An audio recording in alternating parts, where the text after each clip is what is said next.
আসসালামু আলাইকুম রহমতুল্লাহি আবরকাতুহ। প্রিয় ভিউয়ার, আশা করি সকলে ভালো আছেন। কাছে এবং দূরে, দেশে এবং বিদেশে যে যেখানে বসে আমার ভিডিওতে যুক্ত হয়েছেন সবাইকে স্বাগতম এবং শুভেচ্ছা জানিয়ে শুরু করছি আমার চ্যানেলের আরও একটি নতুন ভিডিও। বন্ধুরা, আজকে আমি আপনাদেরকে দেখাবো ডিপি সুইচ কীভাবে কানেকশন করতে হয়, আর মোটরের সাথে ডিপি সুইচ কীভাবে কানেকশন করবেন সেই জন্য আমরা নিয়েছি একটি এমসিবি সার্কিট ব্রেকার আর একটি ডিপি সুইচের ফ্রন্ট ভিউ আর একটি হচ্ছে ডিপি সুইচের ব্যাক ভিউ। তো ব্যাক ভিউটি দিয়ে আমরা কানেকশন করে আপনাদেরকে দেখানোর চেষ্টা করব। আমাদের ভিডিওটি যদি ভালো লাগে অবশ্যই চ্যানেলটি সাবস্ক্রাইব করবেন আর পাশে থাকা বেল আইকনটি প্রেস করে অল নোটিফিকেশন অন করে রাখবেন, যাতে করে আমাদের দেওয়া সকল আপডেট আপনাদের কাছে খুব তাড়াতাড়ি পৌঁছে যায়। তো চলুন শুরু করা যাক আমাদের কানেকশন। তো বন্ধুরা, আমরা সর্বপ্রথম ফেজ তারটি আমাদের মিটার থেকে নিয়ে আমরা ডিপি আমাদের যে এমসিবি সার্কিট ব্রেকার আছে সেটিতে কানেকশন করব। তারপর আমরা নিউট্রাল তারটি এমসিবি সার্কিট ব্রেকারে কানেকশন করব।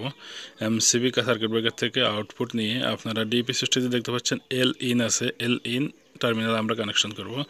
নিউট্রাল তারটি আমরা এমসিবি ব্রেকার থেকে নিয়ে ডিপি সুইচের এন ইন টার্মিনালে আমরা কানেকশন করে দিব। এই যে আপনারা দেখতে পাচ্ছেন আমরা কানেকশন করে দিছি।